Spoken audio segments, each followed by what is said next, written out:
नमस्कार। इस वक्त के बुलेटिन के साथ मैं हूं अनुपम। प्रदेश की बड़ी खबर इस वक्त आ रही है। सूत्रों के मुताबिक 15 अगस्त से स्कूल खुल सकते हैं। टीम 9 की बैठक में फैसला हो सकता है। आपको बता दें कि लोक भवन में सीएम के साथ बैठक चल रही है। टीम 9 की बैठक में बेसिक शिक्षा मंत्री भी मौजूद हैं। डिप्टी सीएम दिनेश शर्मा भी इस बैठक में शामिल हैं। ये बड़ी जानकारी इस वक्त निकलकर सामने आ रही है। जल्द खुल सकते हैं उत्तर प्रदेश के स्कूल। लोक भवन में सीएम के साथ बैठक चल रही है। बैठक में बेसिक शिक्षा मंत्री मौजूद हैं। सूत्रों के हवाले से बड़ी खबर इस वक्त 15 अगस्त से खुल सकते हैं स्कूल। टीम 9 की बैठक में फैसला इस पर हो सकता है। लोक भवन में सीएम के साथ बैठक चल रही है। बैठक में बेसिक शिक्षा मंत्री भी मौजूद हैं। उत्तराखंड में आज से स्कूल खुले हैं। उसके बाद अब यह बात निकल कर आ रही है कि 15 अगस्त से उत्तर प्रदेश के भी स्कूल खुल सकते हैं। और बातचीत करने के लिए अनामिका सिंह हमारे साथ सीधे लखनऊ से जुड़ रही हैं। अनामिका, क्या अपडेट मिल पा रहा है? आज मोहर लग जाएगी कि उत्तर प्रदेश में स्कूल खुलने वाले हैं? देखिए अनुपम, काफी समय से इस बात के कयास लगाए जा रहे हैं कि बच्चों की पढ़ाई जो काफी समय से प्रभावित हो रही है उसको लेकर अब एक बड़ा फैसला हो। और आज मुख्यमंत्री योगी आदित्यनाथ के नेतृत्व में जो टीम 9 की बैठक हुई है, इसमें भी इस मुद्दे को लेकर चर्चा की गई है। हालांकि डेट को लेकर अभी कुछ क्लियरेंस नहीं है, लेकिन हाँ, इस बात को लेकर सभी ने अपनी सहमति दी है कि बच्चों का स्कूल चूंकि बहुत प्रभावित रहा है, पढ़ाई प्रभावित रही है, और जिस थर्ड वेव की आशंका की बात की जा रही है, उस थर्ड वेव को लेकर अभी कोई बहुत ज्यादा कुछ दिखाई दे नहीं रहा है। जिलों में लगातार केसेस कम हो रहे हैं और जिलों में वैक्सीनेशन की रफ्तार जो है वो भी काफी बढ़ चुकी है। लिहाजा अब वो हालात बन गए हैं जहां पर 15 अगस्त के बाद से स्कूल खोले जा सके। हालांकि इसको लेकर डिप्टी सीएम दिनेश शर्मा, जो कि माध्यमिक शिक्षा मंत्री भी हैं, वो अधिकारियों के साथ अभी मीटिंग कर रहे हैं। मीटिंग के बाद करीब 2 बजे वो प्रेस को ब्रीफ करेंगे। उस ब्रीफिंग में ये बताया जाएगा कि अंतिम रूप और अंतिम तारीख क्या तय की गई है बच्चों के लिए स्कूल को खोलने को लेकर। लेकिन मोटे तौर पर यह जरूर तय हो चुका है कि अब सरकार ने मन बना लिया है कि जल्द से जल्द स्कूल खोले जाए और 15 अगस्त के बाद की कोई भी तारीख तय हो सकती है स्कूल को खोलने के लिए। अनुपम, बिल्कुल अनामिका, बहुत बहुत शुक्रिया आपका हमारे साथ जुड़ने के लिए और तमाम अपडेट्स देने के लिए।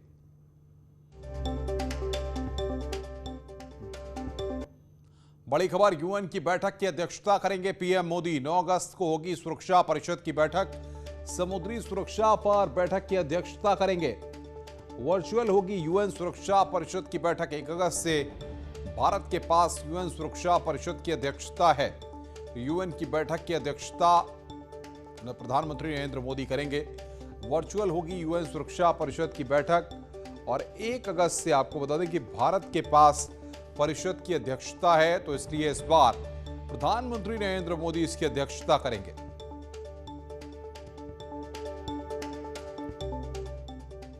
बड़ी खबर बाराबंकी से आ रही है। 2 पक्षों में झड़प हुई है। अंतिम संस्कार को लेकर मारपीट हुई है। एक ही परिवार के 2 गुटों में मारपीट हुई है।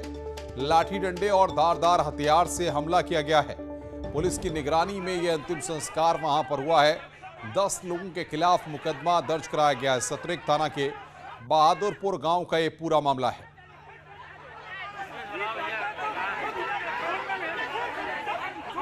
लाठी डंडे और धारदार हथियार से हमला किया गया है। ये तस्वीरें हम आपकी स्क्रीन पर आपको दिखा रहे हैं। फिलहाल पुलिस की निगरानी में वहां पर अंतिम संस्कार किया गया है। 10 लोगों के खिलाफ मुकदमा दर्ज कर लिया गया है। बाराबंकी से खबर, जहां पर 2 पक्षों में झड़प हुई है। खबर बाराबंकी से है, जहां पर बड़ा हादसा हुआ। तालाब में डूबकर 2 लोगों की मौत हुई है। सावन पर जलाभिषेक के लिए आए थे श्रद्धालु। लोदेश्वर मंदिर के पास तालाब में डूबने से मौत हुई है। सीतापुर और फतेहपुर के रहने वाले थे दोनों। शवों को पोस्टमार्टम के लिए भेजा गया है।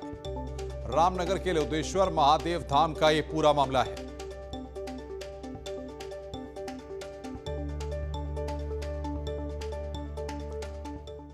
अलीगढ़ से खबर है। शराब कांड मामले में 51 शराब माफिया के खिलाफ कार्रवाई। गैंगस्टर एक्ट के तहत कार्रवाई की गई है। अब तक 60 माफियाओं की हिस्ट्री शीट खुली है। तो अब तक 60 माफियाओं की हिस्ट्री शीट खुली है। अलीगढ़ शराब कांड मामले में अब तक 60 माफियाओं के हिस्ट्री शीट खुली है। 51 शराब माफिया के खिलाफ कार्रवाई की गई है। गैंगस्टर एक्ट के तहत यह कार्रवाई की गई है।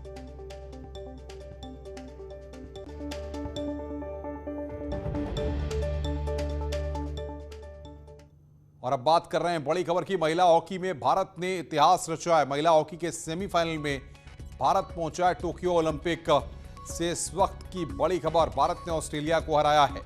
सेमीफाइनल में पहुंची है भारतीय महिला हॉकी टीम। ऑस्ट्रेलिया को 1-0 से शिकस्त दी गई है। ओलंपिक ब्रेकिंग इस वक्त हम आपको बता रहे हैं।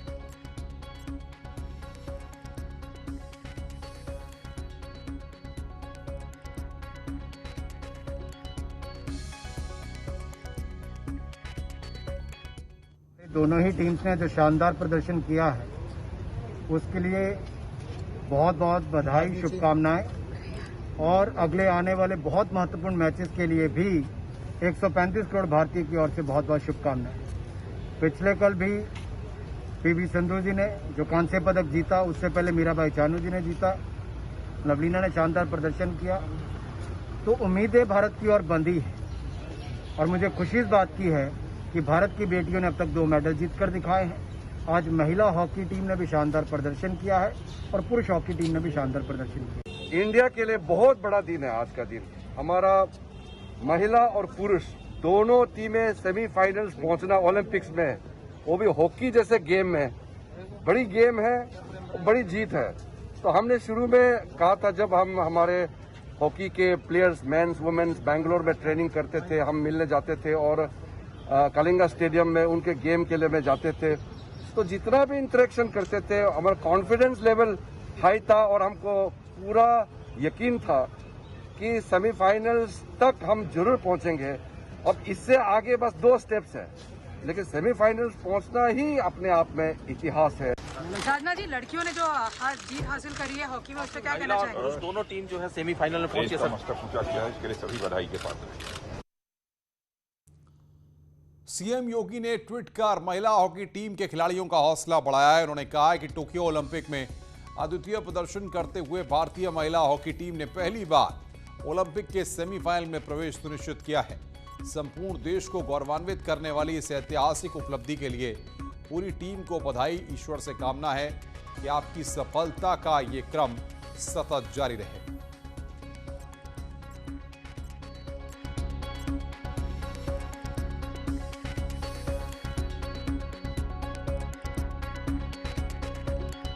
प्रियंका गांधी ने भी ट्वीट किया है। महिला हॉकी टीम की ओलंपिक के सेमीफाइनल में पहुंचने पर प्रियंका गांधी ने ट्वीट कर कहा है कि लड़कियों ने इतिहास रच दिया।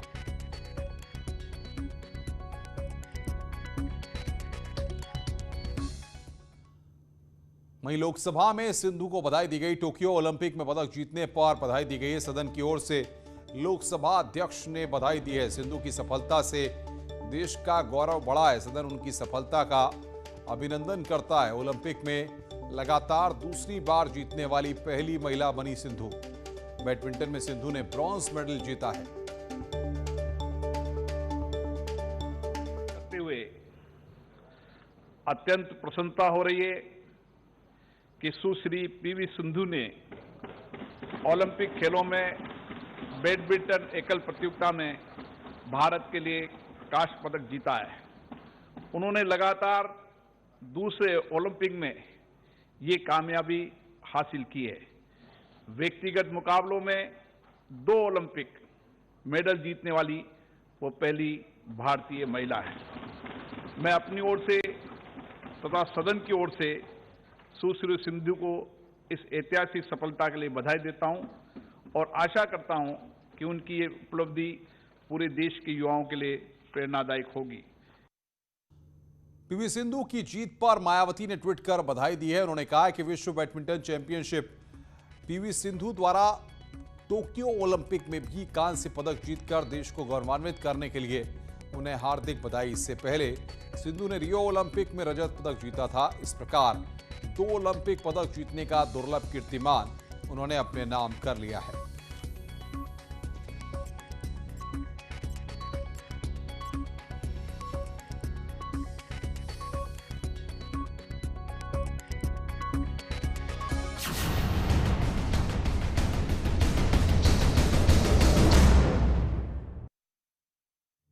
लगातार हो रही बारिश से प्रदेश के कई इलाके जलमग्न हो चुके हैं। चित्रकूट में लगातार हो रही बारिश के चलते मंदाकिनी नदी में बाढ़ आ गई है, जिससे रामघाट की सभी दुकानें जलमग्न हो गई हैं और पानी अब शहर की तरफ घुसने लगा है, जिससे उत्तर प्रदेश और मध्य प्रदेश के बॉर्डर पर जल भराव हो गया है। वहीं मुरादाबाद में भी नगर निगम के अधिकारियों की लापरवाही के चलते नालों की साफ सफाई न होने और घटिया निर्माण सामग्री से बना नाला टूट गया है और घरों में पानी भर गया है। उधर सोनभद्र में कई दिनों से लगातार हो रही बारिश से सड़कों पर घुटनों तक पानी भर गया है। इससे सड़कें तालाब में तब्दील हो गई हैं। लोगों को आवाजाही में परेशानियों का सामना करना पड़ रहा है। लोगों ने नगर निगम के खिलाफ सड़कों पर उतरकर नारेबाजी की।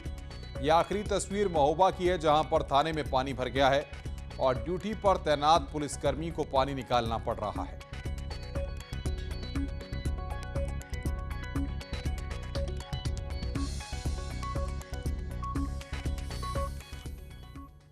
कानपुर देहात में लगातार कई दिनों से हो रही बारिश के चलते यमुना नदी और सेंगोर नदियों के जलस्तर में तेजी से बढ़ रहा है। दोनों नदियों में पानी खतरे के निशान के पार पहुंच चुका है।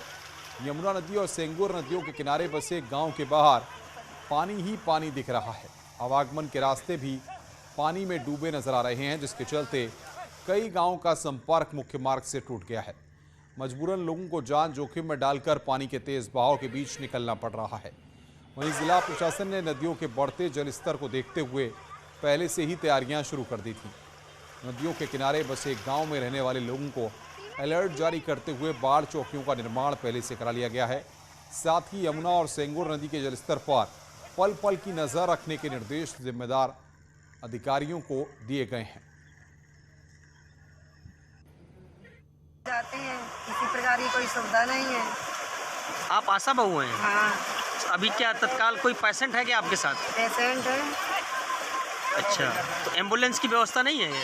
अब एम्बुलेंस आती है यहीं तक आ जा पाती है और ये लोग आड़न से आए हैं पैदल, आड़न से पैदल नहीं पाती है। इस बरसात के नाते पानी का ज़्यादा हुआ है तो वो पानी इकट्ठा हुआ है और ये सेंगोर नदी में थोड़ा सा पानी बढ़ गया है, जो पुलिया के ऊपर से होने के नाते हमारा पथार एक गांव है, उस पार नाला के उस पार वो प्रभावित हुआ। तो हमने वहाँ पे दो नावें लगा रखी हैं, लगा दिया है और स्वतः जिला प्रशासन स्तर पे हमने बड़ी नावें खरीद रखी हैं, व्यवस्था कर रखा है। अपनी नाव खुद लगा दिया है और ज़रूरत पड़ेगी तो महानाविक के पास गांव में रहते हैं, उनकी अपनी सेल्फ नावें वो हम हायर करके उनसे किराए पर ले करके उसको भी लगा देंगे। अभी ऐसी कोई स्थिति नहीं है कि बाढ़ का कोई केस हो। नेटवर्क 18 फेडरल बैंक संजीवनी गाड़ी देश में कोरोना प्रभावित इलाकों की यात्रा कर रही है। वैक्सीन को लेकर जागरूकता लाने में सहयोग देकर आप भी हमारी मदद कर सकते हैं। प्रोत्साहित करने के लिए स्कूल की इस पहल की हर कोई तारीफ कर रहा है।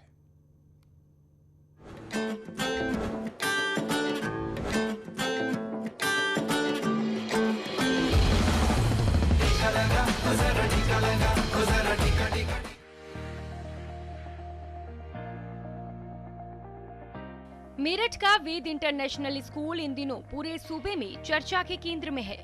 इस स्कूल के चेयरमैन अजीत कुमार ने वैक्सीनेशन को प्रोत्साहित करने के लिए एक बेहद अच्छी पहल की है।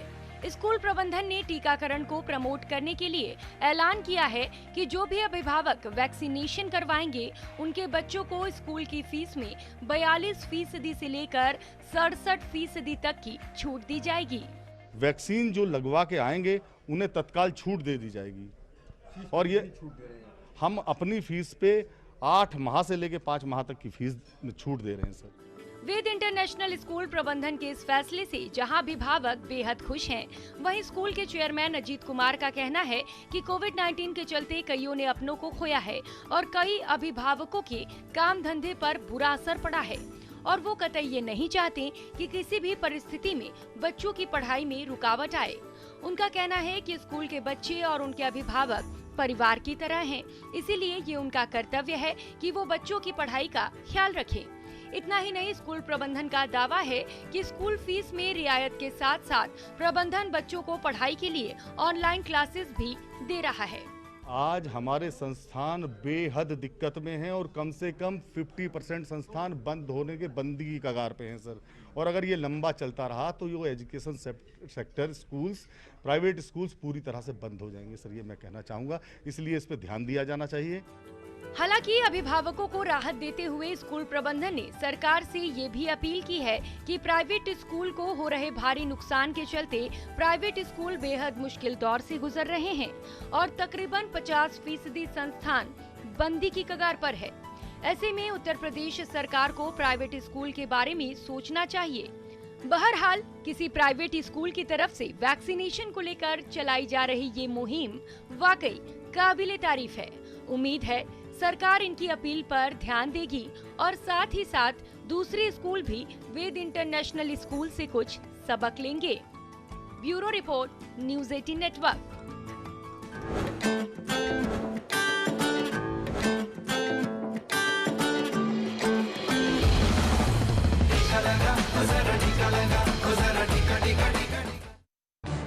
इस न्यूज हेडलाइंस के प्रायोजक पेट सफा आयुर्वेदिक जूस।